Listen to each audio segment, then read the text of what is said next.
Hello friends, എല്ലാ കൂട്ടുകാർക്കും magic media 123 YouTube ചാനലിൻ്റെ ഹെൽപ്പ് ലൈൻ എന്ന പ്രോഗ്രാമിൻ്റെ പാർട്ട് 10 വീഡിയോയിലേക്ക് സ്വാഗതം. എൻ്റെ പേര് അഭിലാഷ്. റോയൽ എൻഫീൽഡുമായി ബന്ധപ്പെട്ട നിങ്ങളുടെ സംശയങ്ങളും നിർദ്ദേശങ്ങളും അഭിപ്രായങ്ങളും എല്ലാം തന്നെ ഈ വീഡിയോയ്ക്ക് താഴെ കമൻറ്റ് ബോക്സിൽ രേഖപ്പെടുത്തുക. നിങ്ങളുടെ ഓരോ 10 സംശയങ്ങൾക്കുള്ള ഉത്തരവ് നൽകിക്കൊണ്ട് ഓരോ എപ്പിസോഡിലും ഞാൻ നിങ്ങൾക്ക് മുമ്പിൽ എത്തുന്നതായിരിക്കും. ഇപ്പോൾ പാർട്ട് 9 നിങ്ങൾ ചെയ്തിട്ടുള്ള ഒരു 10 കമൻറ്റും അതിനുള്ള ആൻസർ നൽകിക്കൊണ്ടാണ് ഈ ഒരു വീഡിയോ ചെയ്യുന്നത്. അപ്പോൾ നിങ്ങൾക്ക് തീർച്ചയായിട്ടും ഈ വീഡിയോ ഉപകാരപ്പെടുമെന്ന് വിശ്വസിക്കുന്നു. ഉപകാരപ്പെട്ട് കഴിഞ്ഞാൽ ലൈക്ക് ചെയ്യുക, ഉപകാരപ്പെട്ടില്ലെങ്കിൽ ഡിസ്ലൈക്ക് തന്നെ ചെയ്യുക.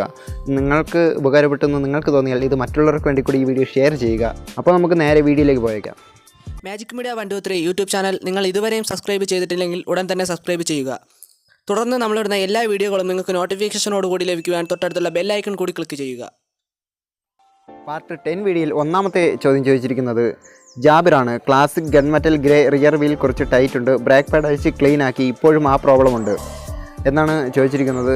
നമുക്കിപ്പോൾ റിയർ വീൽ ടൈറ്റ് വരുന്നുണ്ടെങ്കിൽ അത് ബ്രേക്ക് പാഡിൻ്റെ പ്രോബ്ലം കൊണ്ട് മാത്രമല്ല, അത് വീൽ അലൈൻമെൻറ്റ് കറക്റ്റ് അല്ല എന്നുണ്ടെങ്കിൽ അങ്ങനെ ഒരു പ്രോബ്ലം വരാവുന്നതാണ്. അതായത് വീൽ അലൈൻമെൻറ്റ് രണ്ട് സൈഡും ഒരേപോലെ ആയിരിക്കണം, അല്ലെങ്കിൽ ഈ ടയർ സൈഡിലോട്ട് ചേർന്ന് കിടന്ന് ഡിസ്ക് പാഡുമായിട്ട് പിടിച്ചാൽ ഈ ഒരു ടൈറ്റ് വരാവുന്നതാണ്. അതുകൊണ്ട് ടയർ അലൈൻമെൻറ്റ് എപ്പോഴും കറക്റ്റായി കിടക്കുന്നു എന്ന് തന്നെ ഉറപ്പുവരുത്തുക.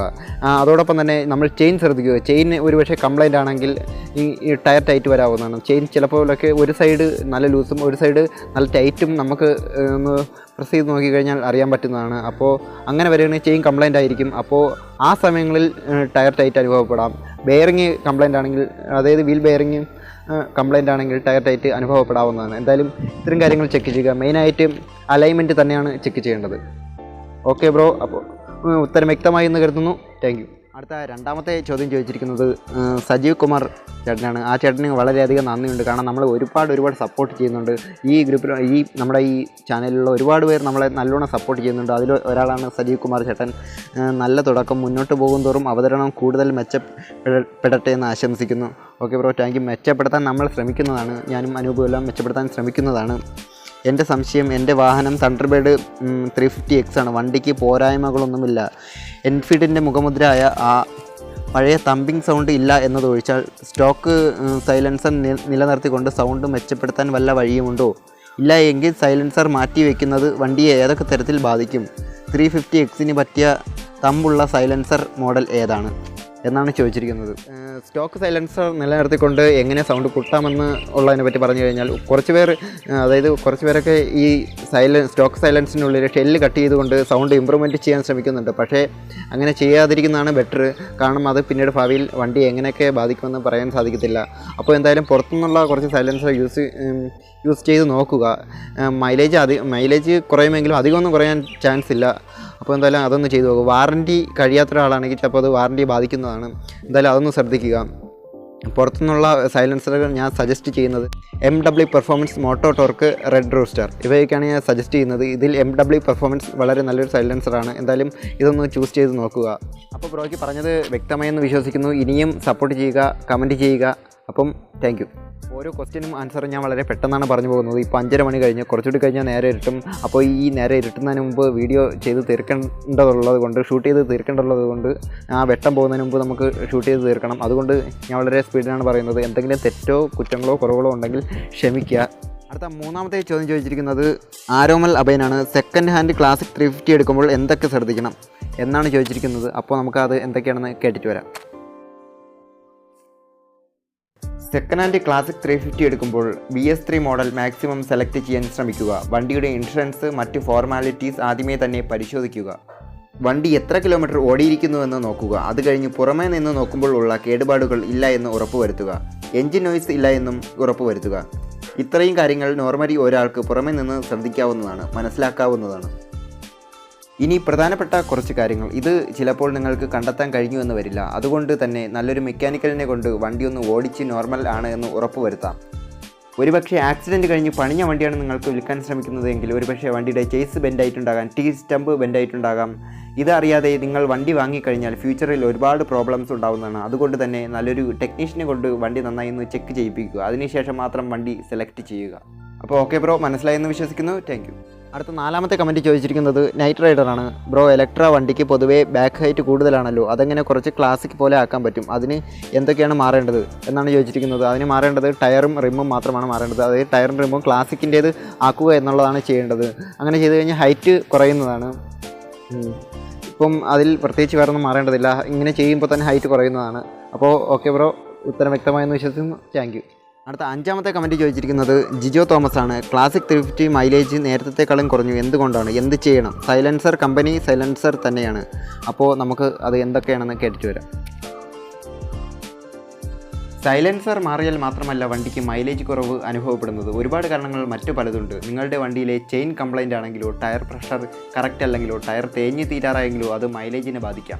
വണ്ടിയിൽ എന്തെങ്കിലും ഇലക്ട്രിക്കൽ സംബന്ധമായിട്ടുള്ള പ്രശ്നമുണ്ടെങ്കിലോ, പ്രോപ്പറായി സർവീസ് ചെയ്തിട്ടില്ലെങ്കിലോ, oil and oil filter change ചെയ്തിട്ടില്ലെങ്കിലോ എല്ലാം മൈലേജിലോ അനുഭവപ്പെടുന്നതാണ്. വണ്ടിയുടെ നോർമലായ പ്രവർത്തനത്തിന് എന്ത് തടസ്സം വന്നാലും അത് മൈലേജിനെ ബാധിക്കാവുന്നതാണ്. സൈലൻസർ ചേഞ്ച് ചെയ്യുന്നത് കൊണ്ട് മാത്രമല്ല മൈലേജിൽ വ്യത്യാസം വരുന്നത് എന്ന് മനസ്സിലായി എന്ന് വിശ്വസിക്കുന്നു. Thank you. അടുത്ത 6ാമത്തെ കമൻറ്റ് ചോദിച്ചിരിക്കുന്നത് ജിജോ തോമസ് ആണ്. ക്ലാസിക് 350യുടെ 14,000 കിലോമീറ്റർ കഴിഞ്ഞ് എന്തൊക്കെ പാർട്സാണ് ചേഞ്ച് ചെയ്യേണ്ടത്? ഓയിൽ ഫിൽറ്റർ ചേഞ്ച് ചെയ്യണം, ഓയിൽ ചേഞ്ച് ചെയ്യണം, അത് കഴിഞ്ഞ് REയുടെ തന്നെ 5th സർവീസ് കിറ്റ് വരുന്നുണ്ട്, അത് ചേഞ്ച് ചെയ്യണം. അതിനകത്ത് തന്നെ എയർ ഫിൽറ്റർ മറ്റു കാര്യങ്ങളെല്ലാം വരുന്നു, ഓസുകളും കാര്യങ്ങളെല്ലാം വരുന്നുണ്ട്. അത് കഴിഞ്ഞ് എന്തെങ്കിലും മാറാനുണ്ടെങ്കിൽ ഷോറൂമിലാണെങ്കിൽ നമുക്ക് മെക്കാനിക്കൽ അഡ്വൈസറോട് പറയുകയും അഡ്വൈസർ നമുക്ക് നേരിട്ട് തന്നെ വിളിച്ച് പറയുകയും ചെയ്യുന്നു, അല്ലെങ്കിൽ അറിയിക്കുകയും ചെയ്യുന്നു. അപ്പോൾ എന്തെങ്കിലും കംപ്ലൈൻറ്റ് പാർട്സുകളുണ്ടെങ്കിൽ അത് മാറിക്കൊടുക്കാവുന്നതാണ്. അപ്പം ഇത്രയൊക്കെയാണ് ചെയ്യേണ്ടത് 5th സർവീസിൽ. അപ്പോൾ എന്തായാലും ഉത്തരം വ്യക്തമായി എന്ന് കരുതുന്നു. Thank you bro. വീഡിയോ ശകലം സ്പീഡായി പോകുന്നുണ്ട്, നിങ്ങൾ ക്ഷമിക്കുക. നേരം ഇരുട്ടുന്നു, അതാണ് ഇത്ര സ്പീഡായി പറയുന്നത്. അപ്പോൾ എന്തായാലും 7ാമത്തെ ക്വസ്റ്റ്യൻ ചോദിച്ചിരിക്കുന്നത് അനന്തു മോഹനാണ്. എൻ്റെ വണ്ടി ക്ലാസിക് 350 കാർബറേറ്റർ ട്യൂൺ ചെയ്തു, അങ്ങനെ ചെയ്യുന്നതിൽ കുഴപ്പമുണ്ടോ എന്നാണ് ചോദിച്ചിരിക്കുന്നത്. ട്യൂൺ ചെയ്യുന്നതുകൊണ്ട് കുഴപ്പമൊന്നുമില്ല, പക്ഷേ BS4 വണ്ടിക്കും BS3 വണ്ടിക്കും രണ്ട് അളവുകളാണ് വന്നിരിക്കുന്നത്. അതായത് പല അളവാണ്. എന്തായാലും അങ്ങനെ ചെയ്യുമ്പോൾ ആ അളവ് കൃത്യമാണോ എന്ന് ശ്രദ്ധിക്കുക. കൃത്യമായ ഒരു ടെക്നീഷ്യനെ കൊണ്ട് മാത്രം ഈ അളവ് അറിയാവുന്ന ഒരു ടെക്നീഷ്യനെ കൊണ്ട് മാത്രം ട്യൂൺ ചെയ്യിപ്പിക്കുക. അല്ലാത്ത പക്ഷം വണ്ടിക്ക് പിന്നീട് ഭാവിയിൽ ഒരു മൈലേജ് പ്രോബ്ലം തന്നെ വരുന്നതാണ്. എന്തായാലും ഇത് പ്രത്യേകം ശ്രദ്ധിക്കുക. BS4 വണ്ടിക്കും BS3 വണ്ടിക്കും പ്രത്യേകം അളവുകളാണ് വരുന്നത്. Okay bro, thank you. അടുത്ത 8ാമത്തെ കമൻറ്റ് ചോദിച്ചിരിക്കുന്നത് ജോസഫ് ഫിലിപ്പാണ്. ക്ലാസിക് 350യിൽ ടാങ്കിൽ ഫ്യൂൽ റിസർവിന് മുകളിൽ ഉണ്ടെങ്കിലും വണ്ടി റിസർവായി പോകുന്നു. നോബ് മെയിനിലാക്കി ഓടിക്കുമ്പോൾ വണ്ടി മെയിനിൽ തന്നെ ഓടുന്നുമുണ്ട്, എന്തായിരിക്കും പ്രശ്നം? അപ്പോൾ നമുക്കത് എന്താണെന്ന് കേട്ടിട്ട് വരാം. ക്ലാസിക് 350യിൽ റിസർവ് കപ്പാസിറ്റി വരുന്നത് 3 ലിറ്ററാണ്. പെട്രോൾ മെയിനിൽ ഉണ്ടായിട്ടും പെട്രോൾ പാസ് ചെയ്യുന്നില്ലെങ്കിൽ എന്തെങ്കിലും ബ്ലോക്ക് ഫ്യൂൽ ടാപ്പിൽ ഉണ്ടോ എന്ന് ചെക്ക് ചെയ്യിപ്പിക്കുക. മെയിനിൽ പെട്രോൾ ഇല്ലാതിരിക്കുന്ന ടൈമിലും റിസർവിൽ നിന്ന് നോബ് നേരെ മെയിനിൽ പിടിച്ച് വെച്ചാലും വണ്ടി കുറച്ച് ദൂരം ഓടുന്നതാണ്. അതിന് കാരണം റിസർവിൽ നിന്നും എത്തുന്ന ഒരു 40 മില്ലി പെട്രോൾ കാർബറേറ്ററിൽ എപ്പോഴും ഉള്ളതുകൊണ്ടാണ്. ഈ പെട്രോൾ തീരുമ്പോൾ വണ്ടി ഓഫ് ആവുകയും പിന്നെ റിസർവിൽ സെറ്റ് ചെയ്യുമ്പോൾ വണ്ടി സ്റ്റാർട്ട് ആവുന്നതുമാണ്. ഒരു 5 ലിറ്റർ എങ്കിലും പെട്രോൾ അടിച്ചതിന് ശേഷം മെയിനിൽ വെച്ച് ഓടിച്ചു നോക്കുക. നോർമൽ ഓടുന്നുണ്ടെങ്കിൽ പ്രോബ്ലം ഒന്നുമില്ല എന്ന് മനസ്സിലാക്കാം. പിന്നെയും മെയിനിൽ ഓഫ് ആവുന്നു എങ്കിൽ ഫ്യൂൽ ടാപ്പ് പരിശോധിപ്പിക്കുക. അടുത്ത 9ാമത്തെ കമൻറ്റ് ചോദിച്ചിരിക്കുന്നത് തോമസ് ചാക്കയാണ്. ക്ലാസിക് 350 കിക്ക് സ്റ്റാർട്ട് ചെയ്യുമ്പോൾ നല്ല കട്ടി ഫീൽ ചെയ്യുന്നു, എന്താണ് കാരണം? അപ്പോൾ നമ്മുടെ റോയൽ എൻഫീൽഡ് വണ്ടികളിൽ, ഇപ്പോഴത്തെ റോയൽ എൻഫീൽഡ് വണ്ടികളിൽ ആട്ടോ ഡീകംപ്രഷനാണ് കമ്പനി സെറ്റ് ചെയ്തിരിക്കുന്നത്. അപ്പോൾ ആ ആട്ടോ ഡീകംപ്രഷന് എന്തെങ്കിലും തകരാറ് സംഭവിച്ചു കഴിഞ്ഞാൽ നമ്മുടെ കിക്ക് സ്റ്റാർട്ട് ടൈറ്റ് അനുഭവപ്പെടുന്നു. അപ്പോൾ അതെന്തായാലും ഒന്ന് ചെക്ക് ചെയ്യിപ്പിക്കുക. നമ്മുടെ അത് കിക്ക് ചെയ്യുമ്പോൾ ടൈറ്റ് അനുഭവപ്പെടുന്നെങ്കിൽ ക്ലച്ച് നമ്മൾ ജസ്റ്റ് ഒന്ന് പിടിച്ചതിന് ശേഷം കിക്കർ 2-3 പ്രാവശ്യം ഒന്ന് പമ്പ് ചെയ്യുക. അതിനുശേഷം ഒന്ന് കിക്ക് സ്റ്റാർട്ട് ചെയ്ത് നോക്കുക. വളരെ ഈസി ആയിട്ട് ചെയ്യാൻ പറ്റുന്നതാണ്. എന്തായാലും ഇതൊന്ന് ട്രൈ ചെയ്ത് നോക്കുക. പിന്നെ എന്തെങ്കിലും പ്രോബ്ലം ഉണ്ടോ എന്ന് ടെക്നീഷ്യനെ കൊണ്ട് ചെക്ക് ചെയ്യിപ്പിക്കുക. Okay bro, thank you. അടുത്ത 10ാമത്തെ കമൻറ്റ് ചോദിച്ചിരിക്കുന്നത് റമീസ് അലിയാണ്. എൻ്റെ ക്ലാസിക് 350 കഴുകി കഴിഞ്ഞാൽ ടാങ്ക് ക്യാപ്പിൻ്റെ ഉള്ളിലെ സൈഡിൽ വെള്ളം ഉണ്ടാകാറുണ്ട്. അടുത്ത് തന്നെ ടാങ്കിൽ വെള്ളം കയറിയത് കാരണം ക്ലീൻ ചെയ്തതാണ്. ഇപ്പോഴും വെള്ളം അവിടെ തന്നെ നിൽക്കുന്നുണ്ട്. അപ്പോൾ ഇതിനുള്ളൊരു കാരണമെന്ന് പറയുമ്പോൾ നമ്മൾ ടാങ്ക് ക്ലീൻ ചെയ്യുന്നതോടൊപ്പം തന്നെ ആ ഒരു സൈഡിൽ കൂടിയുള്ള ഒരു ഓസ് റൂട്ടിങ് വരുന്നുണ്ട്. വെള്ളം പോകാൻ വേണ്ടി ഒരു റൂട്ടിങ് പൈപ്പ് പോലെ വന്ന് താഴെ ടാങ്കിനടിയിൽ കൂടി ഒരു ഓസ് കണക്ട് ചെയ്ത് പോകുന്നുണ്ട്. അപ്പോൾ ആ പോകുന്ന ഓസിൽ എന്തെങ്കിലും ബ്ലോക്ക് ഉണ്ടെങ്കിലോ ആ റൂട്ടിങ്, അതായത് ആ തങ്ങി നിൽക്കുന്ന ഭാഗത്തുനിന്ന് ഒരു റൂട്ടിങ് വഴിയാണ് ഇത് പോയിരിക്കുന്നത്. ആ റൂട്ടിങ്ങിൽ എന്തെങ്കിലും ബ്ലോക്ക് ഉണ്ടെങ്കിലോ മാത്രമാണ് വെള്ളം അവിടെ കെട്ടി നിൽക്കുന്നത്. എന്തായാലും അവിടെ ബ്ലോക്കൊന്നുമില്ല എന്ന് ഉറപ്പുവരുത്തുക, അല്ലെങ്കിൽ അത് ക്ലീൻ ചെയ്യുക.